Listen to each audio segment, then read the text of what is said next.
Hello दोस्तों, आप सभी का आज के वीडियो के लिए स्वागत है। आज हम correct translation into English series को आगे बढ़ाते हुए आज के वीडियो में डिस्कस करेंगे सिंपल फ्यूचर टेंस।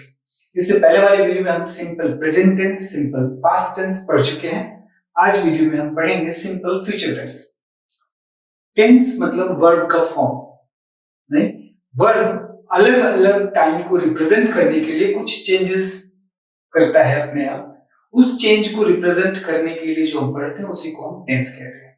तो आज सिंपल फ्यूचर टेंस पढ़ेंगे। वर्ड फ्यूचर है, राइट? फ्यूचर का मतलब आने वाला समय, यानी भविष्य में।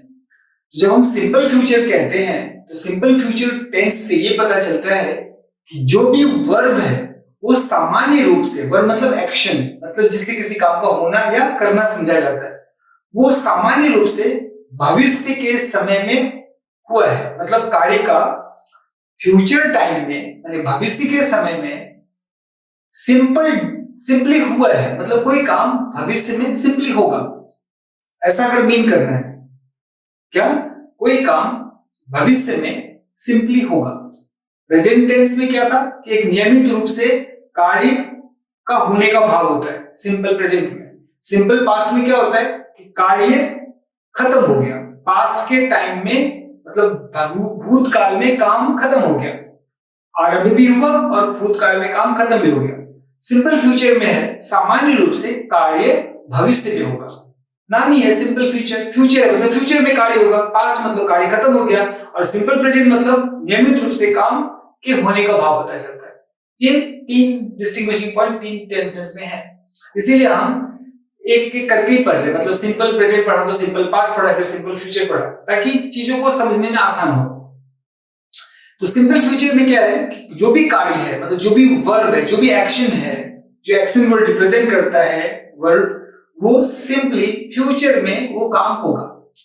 क्या कह रहा हूं? कार्य सिंपली फ्यूचर में होगा, बस इतना ही मतलब है सिंपल फ्यूचर का। मतलब सिंपल फ्यूचर टेंस में हम ये देखते हैं कि जो वर्ब है वो ये एक्सप्रेस करता है कि भविष्य में सिंपली काम होगा। आपको इतना ही याद रखना है, कुछ नहीं। अब अगर ऐसा हो तो क्या होता है, उस तरह के कैसे सेंटेंस होते हैं, जैसे मैं कहता हूं मैं जाऊंगा, मतलब जाने का काम भविष्य में होगा। मैं पढ़ूंगा, पढ़ने का काम भविष्य में होगा। हम लोग खेलेंगे, खेलने का काम भविष्य में होगा। तुम पढ़ोगी, पढ़ने का काम भविष्य में होगा। मतलब आप गौर करेंगे इन सारे सेंटेंसेस में क्रिया के अंत में एगा, एगी, ओगे, उंगा, एंगे, इस तरह के पार्ट लगे होते हैं। तो इसीलिए अगर कोई सिंपल फ्यूचर का सेंटेंस है, मतलब सिंपल फ्यूचर के भाव को लेते हुए कोई सेंटेंस है, तो उसके क्रिया के अंत में उंगा, एंगे, ओगे, एगी, ओगी, एगा लगा रहता है। ये पहचान के लिए क्या है, ठीक है? पता चल गया सिंपल फ्यूचर टेंस है। अब उसको बनाएंगे कैसे? पहले सिंपल, आपने क्या करना है, सेंटेंस में जो भी सब्जेक्ट होगा उसको पहले रखना है। उसके बाद सब्जेक्ट के अकॉर्डिंग हेल्पिंग वर्ब शैल और विल लगाना है। उसके बाद जो भी वर्ब है उसका पहला फॉर्म लगाना है, और उसके बाद ऑब्जेक्ट या कोई दूसरा वर्ड जो भी है सेंटेंस में उसको रख देना है। अब बोलेंगे सिंपल प्रेजेंट में कोई हेल्पिंग वर्ब नहीं था, तो डिफॉल्टली हमने क्या लिया, डू। हमेशा नहीं उसको यूज किया, लेकिन जब उसके बिना काम नहीं होना था, जैसे कि इंट्रोगेटिव बनाने में, जैसे कि नेगेटिव बनाने में, तो हमको डू यूज करना पड़ा। सिंपल पास्ट में भी हेल्पिंग वर्ब नहीं था, तो वहां पर हेल्पिंग वर्ब क्या था, डू ही था। जब जरूरत पड़ी तब उसका यूज किया, अदरवाइज उसको नहीं लिखना होता है। बट सिंपल फ्यूचर में ऐसा नहीं है, इसमें परमानेंटली हेल्पिंग वर्ब लगा ही रहता है। मतलब कैसे भी सेंटेंसेस हो, हेल्पिंग वर्ब के बिना नहीं होगा, हेल्पिंग वर्ब लगा ही रहेगा। चाहे इंट्रोगेटिव हो, चाहे क्वेश्चन हो, मतलब इंट्रोगेटिव हो, चाहे नेगेटिव हो, चाहे कोई डिक्लेरेटिव हो, मतलब अफर्मेटिव हो, मतलब किसी भी तरह का सिचुएशन में सिंपल फ्यूचर का टेंस है तो उसमें हेल्पिंग वर्ब लगा ही रहेगा। मतलब ये क्लियर करना चाहता हूं। तो सब्जेक्ट के बाद जो भी हेल्पिंग वर्ब है, यहाँ पे हेल्पिंग वर्ब की दो पॉसिबिलिटी है, शैल और विल, SHALL या फिर WILL, शैल और विल। उसके बाद वर्ब का पहला फॉर्म और उसके बाद ऑब्जेक्ट। अब क्वेश्चन है, दो है, शैल है, विल है, इसके साथ क्या लगाएंगे? वेरी सिंपल, फर्स्ट पर्सन का सिंगुलर नंबर या प्लूरल नंबर के साथ आप शैल लगाएंगे और जो बाकी है उसके साथ विल लगाएंगे। मतलब आई और वी को छोड़ के सभी में विल लगेगा, आई और वी के साथ शैल लगेगा। हालांकि अभी मॉडर्न यूजर्स में कुछ डिफरेंसेस हैं, लेकिन अभी उसकी चर्चा नहीं करेंगे, नहीं तो कंफ्यूजन हो जाएगा, वो थोड़ा एडवांस लेवल का है। अभी इतना ही समझिए, आई और वी के साथ शैल लगाना है और बाकी जैसे ही, शी, इट, यू या कोई नाम हो, कोई भी नाम हो, राम, श्याम, मोहन हो, सिंगुलर नंबर में हो चाहे प्लूरल नंबर में हो, आपको उसके साथ क्या लगाना है? विल लगाना है। मतलब आई और वी के साथ शैल लगाना है और बाकी जितने भी सब्जेक्ट होंगे सभी के साथ विल लगाना है। ये याद रखने में आसान है, आई और वी के साथ शैल, बाकी के साथ विल, सिंपल। देखिए जैसे है, मैं आम खाऊंगा, खाने का काम हो रहा है, खाऊंगा, खाने का काम भविष्य में सिंपली हो रहा है, नहीं माने भविष्य में सिंपली काम होगा, क्या? खाने का। तो यहाँ पर ईट वर्ब है, पर ईट मतलब खाने का काम कर कौन रहा है? मैं आम खाऊंगा। तो यहाँ पर सब्जेक्ट कौन सा है? खाने का काम कौन करेगा? मैं। तो सब्जेक्ट कौन है? मैं। तो आपने क्या करना है? मैं का इंग्लिश आई लगा देना है पहले, सब्जेक्ट तो आई लगा देना है और आई के साथ क्या लगता है? शैल। तो आपने उसके साथ शैल लगा देना है। उसके बाद वर्ब का पहला फॉर्म, अब यहाँ पे वर्ब क्या है? ईट।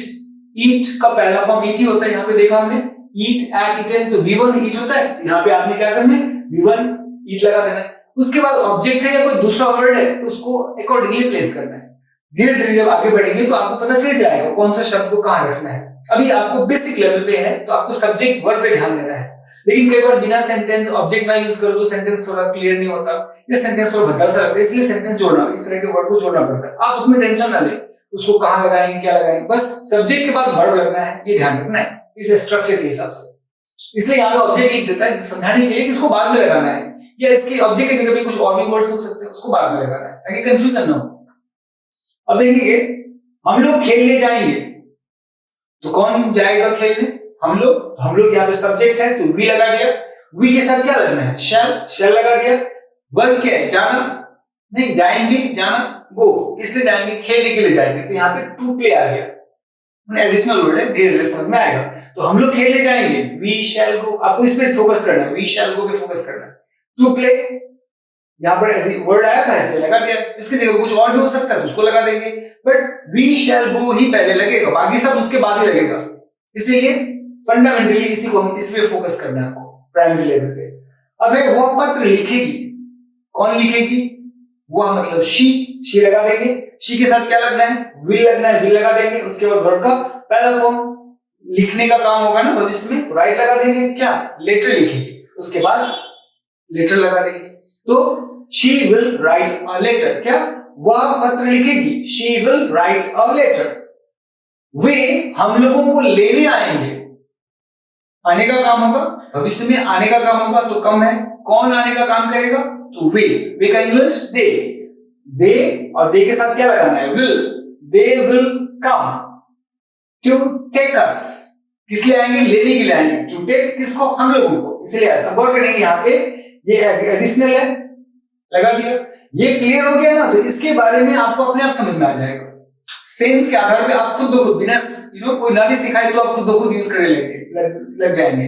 मेन ये इंपॉर्टेंट है, दे विल कम होगा, दे विल कम का जो ऑर्डर है यही होगा, इसको समझना है, बाकी के लिए चिंता ना करें, वो अपने आप आ जाएगा समय के साथ। अब क्वेश्चन है, समझ में आ गई बात कि अगर सिंपल फ्यूचर का कोई सेंटेंस है तो उसको हमको क्या करना है? सब्जेक्ट है, पहले सब्जेक्ट लिखना है, उसके बाद जो भी हेल्पिंग वर्ब होता है शैल या विल उसको लिखना है, उसके बाद वर्ब का पहला फॉर्म लगा देना है, उसके बाद ऑब्जेक्ट हो या कोई दूसरे वर्ड उसको प्लेस कर देना है। अब क्वेश्चन है, अगर नेगेटिव सिंपल फ्यूचर टेंस हो तो वेरी सिंपल, पहले ही पढ़ते आ रहे हैं, नेगेटिव के लिए नॉट लगाना है, नॉट हमेशा हेल्पिंग वर्ब के बाद लगता है, यहाँ पे तो ऑलरेडी हेल्पिंग वर्ब है तो टेंशन ही नहीं है। क्या है?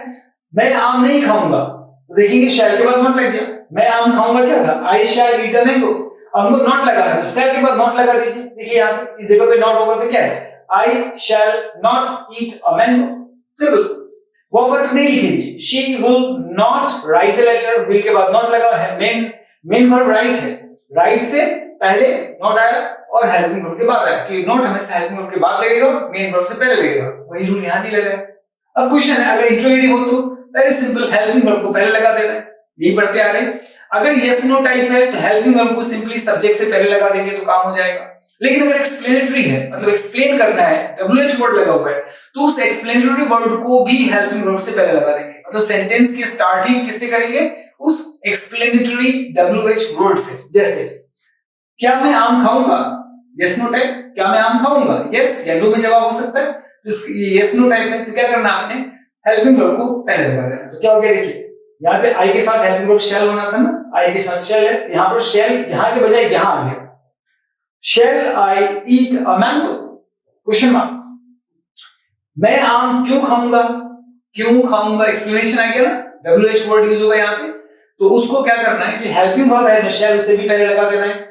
Why shall I eat a mango? अब अगर क्वेश्चन है कि नॉट लगा रहे तो कुछ नहीं, नॉट कहां था, मेन वर्ब से पहले हेल्पिंग वर्ब के बाद, तो नोट वही रहेगा, क्योंकि आपने चेंज किसको किया है, हेल्पिंग वर्ब को। हेल्पिंग वर्ब को यहां से उठा के सब्जेक्ट से पहले लगाया। तो इस सेंटेंस में कि मैं आम क्यों नहीं खाऊंगा, हेल्पिंग वर्ब को यहां से उठा के आपने यहां लगा दिया। नॉट तो कुछ किया ही नहीं, तो नोट अपनी जगह पे रहेगा। और यहाँ पर क्यों वर्ड भी लगा हुआ है, एक्सप्लेनेटरी वर्ड भी लगा हुआ है, तो आपको उसके लिए WH भी लगाना पड़ेगा, मतलब why लगाना पड़ेगा। जैसे यहाँ पर है मैं आम क्यों नहीं खाऊंगा, why shall I not eat a mango। इस तरह से हम सिंपल फ्यूचर को बनाते हैं। सिंपल फ्यूचर का मतलब हुआ कि कोई काम सामान्य रूप से भविष्य में होगा। सिंपली सिंपल प्रेजेंट में क्या देगा कि कोई काम प्रेजेंट टाइम में, मतलब नियमित रूप से होने का भाव है। जैसे मैं पढ़ता हूं लगा हुआ है, मतलब सिंपल मतलब प्रेजेंट टेंस है। लेकिन सिंपल प्रेजेंट टेंस क्या बताता है कि नियमित रूप से कोई कार्य के होने का भाव होना चाहिए। सिंपल पास्ट में क्या था, कार्य भूतकाल में खत्म हो गया, स्टार्ट भी हुआ, खत्म हो गया। सिंपल फ्यूचर में क्या है कि कार्य भविष्य में सामान्य रूप से होगा, मतलब कार्य भविष्य में होगा। बस इतना ही बताना है सिंपल फ्यूचर टेंस का भाव का। मतलब सिंपल फ्यूचर टेंस का कोई सेंटेंस होगा तो उसमें सिर्फ यही भाव होगा, क्या, कि भविष्य में कोई कार्य होगा, सिंपली भविष्य में कार्य होगा। वैसे 12 कैटेगरी के हैं, प्रेजेंट टेंस के 4, पास्ट टेंस के 4, फ्यूचर टेंस के 4। अभी तो हम लोगों ने प्रेजेंट, पास्ट और फ्यूचर का पहला simple present, simple past, simple future पढ़ा। इस तरह से और भी है, हर किसी में अपना एक सेंस है। सेंस पकड़ लिया, स्ट्रक्चर जान लिया, बिल्कुल ही आसान है। सेंस पकड़ा मतलब सेंटेंस बन गया। टेंस क्लियर तो उसके बाद वाली चीजें अपने आप क्लियर होती जाएंगी। बस थोड़ा सा प्रयास करना है, जिसको नहीं आता थोड़ा मेहनत तो करना पड़ेगा ना। कई बार कहते हैं कि बहुत सारे लोग कहते हैं कि बहुत आसान है, 30 दिन में कर लेंगे, ये कर लेंगे। हाँ कर सकते हैं, उसके लिए मेहनत भी करना पड़ेगा। पर मैं नहीं कहता हूँ कि आसान है, मेहनत करना पड़ेगा। हाँ मेहनत करेंगे तो आसान हो जाएगा। कोई कहते हैं एक वीडियो में हम सिखा देंगे, 1.5 घंटे में इंग्लिश बोलना आ जाएगा, सारी चीजें नॉनसेंस है।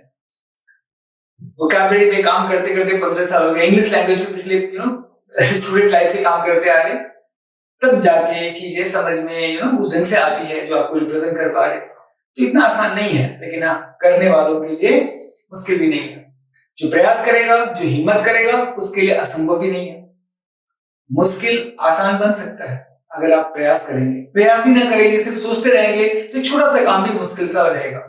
आप लैंग्वेज सीख रहे हैं, हतोत्साह नहीं होना है, मेहनत तो करनी पड़ेगी। बट हाँ सोर्सेस अगर आपके पास हो, कोई चीज बहुत आसानी से अवेलेबल हो जाए, कोई चीज अवेलेबल हो और उसका भी अगर यूज ना करे, तो इसको मेहनत नहीं करना, क्योंकि आलसी का भाव जैसा लगता है कि आलस की वजह से आप नहीं कर पाएंगे। लेकिन अगर आपके पास अवेलेबल है तो आप थोड़ा सा तो प्रयास कीजिए। अधिकांश काम तो ऑलरेडी हो चुका है, आपके अलावा जो कोई भी कर सकता था उसने आपको करके दे दिया। अब आपने क्या करना है, उस चीज को ग्रास्प करना है, ये तो आपको ही करना पड़ेगा, इसका कोई सब्स्टिट्यूट नहीं है। और इसके लिए यदि मेहनत करना पड़े तो कीजिए। जिंदगी में कुछ भी फ्री में नहीं मिलता, मेहनत तो करना ही पड़ेगा।